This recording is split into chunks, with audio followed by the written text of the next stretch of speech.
James Cleverly has warned that criminals and malign actors, maybe somebody like Liz Truss, criminals and malign actor, not that she's a criminal, but she might be a malign actor, or at least not a very good actor, not in the hand department anyway, so I'm told. But criminals and malign actors working on behalf of malicious states could use AI-generated fakes, deep fakes, in order to hijack the general election, says James Cleverly. Well, James Cleverly is quite right, of course. Deep fakes are significantly more effective and more efficient and more deceptive than the ordinary public suspect, I think. And when the BBC put out bad deep fakes and start making a noise, they're playing a stupid game because, it doesn't take very much searching around to find the technology that will produce very, very good deep fake effects. Now, the problem with deep fakes, and I've already talked about this anyway, so I think this is just responding to James Cleverly's anxiety.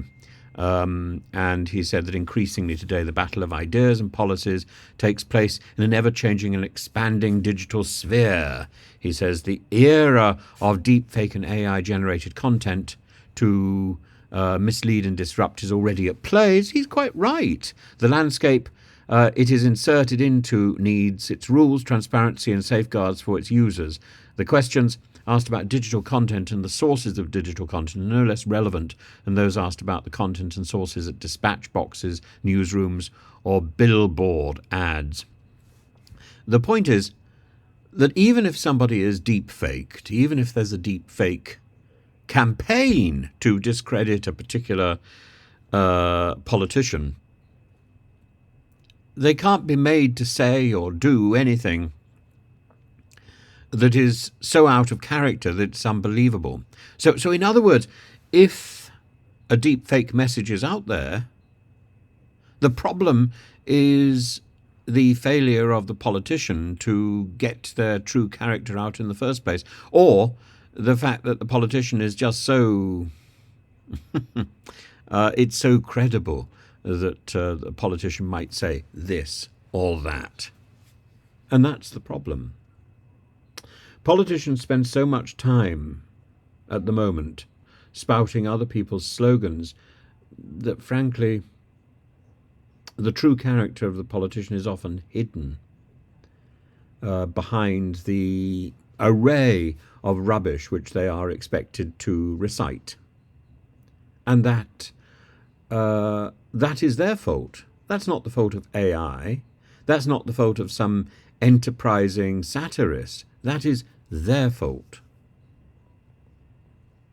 If there's enough of them out there, if there's enough reality in what they say, it's very difficult to produce a deep fake which is anything other than humorous and silly. So the problem with James Cleverly is nobody really knows who he is or what he thinks, because he's just a tool for... I was going to stop the sentence there, wasn't I? He's just a tool for conservative slogans, and that's not good.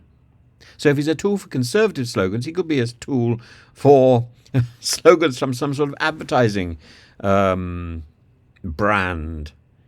He could sell shoes or sealing wax or cabbages, and that's rather pointless, isn't it? But I could imagine James Cleverly doing that very well as an AI-generated stooge. It wouldn't be so different from the stooge that is running the Home Office.